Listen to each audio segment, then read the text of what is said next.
పాడి పంటల ఛానల్ చూస్తున్న రైతు మిత్రులందరికీ నా యొక్క నమస్కారాలండి.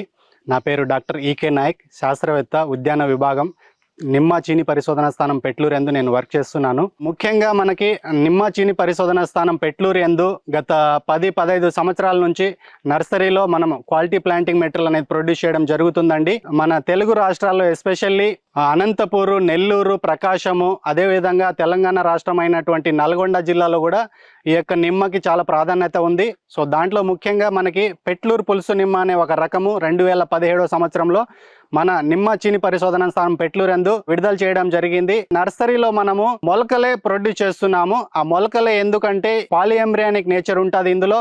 సో అందువల్ల మనము అంట్లోకి వెళ్ళొద్దని చెప్తాము. సో అంట్లోకి వెళ్తే ఏమవుతుందంటే, సో దీంట్లో సిట్రస్ స్పీషీస్లో మామూలుగా వైరల్ ఇన్ఫెక్షన్ అనేది ఎక్కువ అయ్యే ఛాన్స్ ఉంది అంటుకెళ్తే. అదేవిధంగా మన యొక్క తోట యొక్క లైఫ్ అనేది పాడవుతుందండి. సో అందుకని మీరు మొలకలకు వెళ్తే మంచిది. సో మొలకలకు వెళ్తే మనకి లైఫ్ అనేది, ప్లాంట్ యొక్క లైఫ్ కావచ్చు, ఆర్చర్డ్ యొక్క లైఫ్ అనేది ఎక్కువ రోజులు ఉంటుంది. సో దానివల్ల రైతుకి లాభదాయకంగా మంచి దిగుబడి వస్తుంది. సో మనం ఇక్కడ నిమ్మలో వచ్చేసి విత్తనం ద్వారా తయారు చేసిన మొలకల్ని మనము సప్లై చేయడం జరుగుతుంది. సో ఒక సంవత్సరంకి వచ్చేసి ఆల్మోస్ట్ 1,10,000 మొలకల దాకా మనము రైతులకు సప్లై చేయడం జరుగుతుంది. సో అదే విధంగా ప్రైమరీ నర్సరీలో కూడా రైజర్డ్ నర్సరీ బెడ్లో మనం వేసుకుంటాము. ఏదైతే మనం మదర్ బ్లాక్ నుంచి క్వాలిటీ ఫ్రూట్స్ అనేది మనం హార్వెస్ట్ చేసుకుంటాము. సో ఆ క్వాలిటీ ఫ్రూట్స్ నుంచి గ్రేడింగ్ చేసి మళ్ళీ దాంట్లో నుంచి కూడా గింజలు ఎక్స్ట్రాక్ట్ చేసుకొని ఆ గింజల్ని మళ్ళీ సేడ్ డ్రైయింగ్ అంటాం, అంటే నీడలోనే ఆరబెట్టాలన్నమాట గింజల్ని.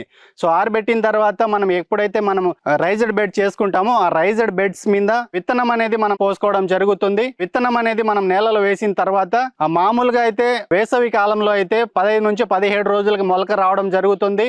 వింటర్లో అంటే చలికాలంలో అయితే 25 నుంచి 27 రోజుల వరకు పడుతుంది. సో అదే విధంగా 3 నుంచి 4 నెలల వరకు ఈ మొలకలు అనేది ప్రైమరీ నర్సరీ బెడ్లో ఉంటుంది. సో దాని తర్వాత మనం ఎప్పుడైతే వేరు వ్యవస్థ అనేది బాగా, పీచు వేరు అనేది ఎప్పుడైతే బాగా డెవలప్ అవుతుందో, సో దాన్ని వచ్చేసి మళ్ళీ సెకండరీ హార్డనింగ్ అంటాము. సో సెకండరీ నర్సరీ అంటే పాలీబ్యాగ్స్ 6x9 సైజ్ గల పాలీబ్యాగ్స్లలో మనం షిఫ్ట్ చేయడం జరుగుతుంది. సో దాంట్లో నుంచి కూడా అక్కడ సెట్ అయిన తర్వాత ఒక 2 నుంచి 3 నెలలు సెట్ అయిన తర్వాత మనము రైతులకు అందజేయడం జరుగుతుంది. అది కూడా మొక్క వచ్చేసి 7 నుంచి 8 లేదా 9 నెలల వయసు గల మొక్కలు మనము రైతులకు సప్లై చేయడం జరుగుతుంది. సో ఇందాక నేను చెప్పినట్టండి, ప్రైమరీ నర్సరీ నుంచి సెకండరీ నర్సరీ అంటే మనం ఏదైతే రైజర్డ్ బెడ్ నుంచి బాగా వేరు వ్యవస్థ అనేది బాగా ఏర్పడిన తర్వాత, పీచు వేరు ఏర్పడిన తర్వాత మనం పాలీ బ్యాగ్లో అనేది ట్రాన్స్ప్లాంట్ చేస్తాం అనమాట. సో పాలీ బ్యాగ్లో మార్చిన తర్వాత మినిమం 10 నుంచి 15 రోజులకి లేదా 20 రోజులకి ఇది సెట్ అవుతుందండి. మొలక సెట్ అవుతుందని ఎట్లా తెలుస్తుందంటే మనకి పైన ఇగురు స్టార్ట్ అవుతుంది. సో ఇగురు స్టార్ట్ అయినప్పటి నుంచి మనం మళ్ళీ కొంచెం యాజమాన్య పద్ధతులు అంటే ఎరువులు వేసుకోవడం కానీ, స్ప్రేయింగ్ కానీ చేసుకోవాలి. సో మనం ప్రజెంట్ రైతులకు వచ్చేసి 1.5 నుంచి 2 అడుగుల మొలకల్ని మనము రైతులకు సప్లై చేయడం జరుగుతుంది. అది కూడా మొలకలు వచ్చేసి ఇట్లా నిటారుగా ఒకే సింగిల్ స్టెమ్ అంటాము, ఒకే స్టెమ్ ఉండాలి, నిటారుగా ఉండాలి, మంచి హెల్తీగా ఉన్న మొక్కల్ని మనము రైతులకు సప్లై చేస్తామండి. ఇంతకుముందు నేను చెప్పినట్టు మనం ఎందుకు గవర్నమెంట్ నర్సరీలోనే లేదా ఇట్లాంటి సర్టిఫైడ్ నర్సరీలోనే ఎందుకు మొలకలు ఎంపిక చేసుకోవాలి అనే దానికి నేను ఒక ఉదాహరణ చెప్తాను. కొంతమంది రైతులు వచ్చి నాకు 5 సంవత్సరాలు అయింది లేదా 7 సంవత్సరాలు అయింది, నాకు కాపు రావట్లేదు సార్, సో అక్కడ తీసుకున్నాను ఇక్కడ తీసుకున్నాను అంటారు. సో దానికి నేనేమంటానంటే, మన దగ్గర ఉన్న మదర్ బ్లాకు జెన్యూనిటీ అనేది మనం మెయింటైన్ చేయడం జరుగుతుంది. సో దాని ద్వారా మనకి కల్తీ అనేది జరగకుండా మనం క్వాలిటీ ప్లాంట్ మెటీరియల్ అనేది ప్రొడ్యూస్ చేస్తాము. బయట నర్సరీలో తీసుకున్నప్పుడు ఉన్న సమస్య మన దగ్గర లేకుండా మనం ఏదైతే మన వెరైటీ అనుకుంటామో ఆ వెరైటీ 5 సంవత్సరాలు పైబడిన మొక్కలకి లేదా 5వ సంవత్సరం నుంచి కాపుకు రావడం జరుగుతుంది. సో అదేవిధంగా అలాంటి మొక్కలు ఎంపిక చేసుకోవడం వల్ల మనకి ప్లాంట్ యొక్క లైఫ్ అనేది బాగుంటుందండి. మా దగ్గర మొలకలు తీసుకున్న రైతు సోదరులు 3వ సంవత్సరం దానికంటే ముందు కూడా మనకి పూత రావచ్చు, కానీ మనకు చెట్టు అనేది పెరుగుదల బాగుండాలి, మనకు లైఫ్ రావాలి కాబట్టి 3వ సంవత్సరం కానీ 4వ సంవత్సరం వరకు పూత అనేది రానివ్వకుండా మనము చర్యలు తీసుకోవాలండి.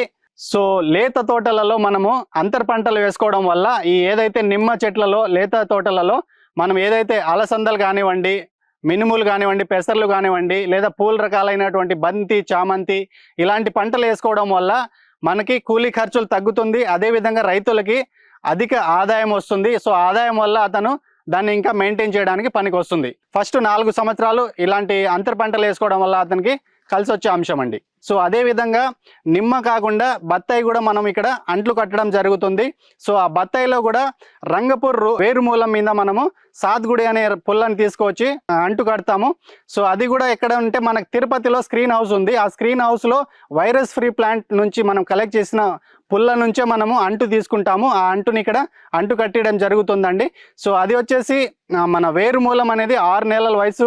అదేవిధంగా పుల్ల అనేది వైరస్ ఫ్రీ ఉన్న కాపుకు వచ్చిన చెట్ల నుంచి ఆ పుల్లని కలెక్ట్ చేసి మనము దాన్ని అంటు కట్టడం జరుగుతుంది. అది వచ్చేసి 125 రూపాయలు ఒక చీని అంటు రేట్ అన్నమాట. మన యూనివర్సిటీ రేట్ ప్రకారం మనము రైతులకు సప్లై చేయడం జరుగుతుంది.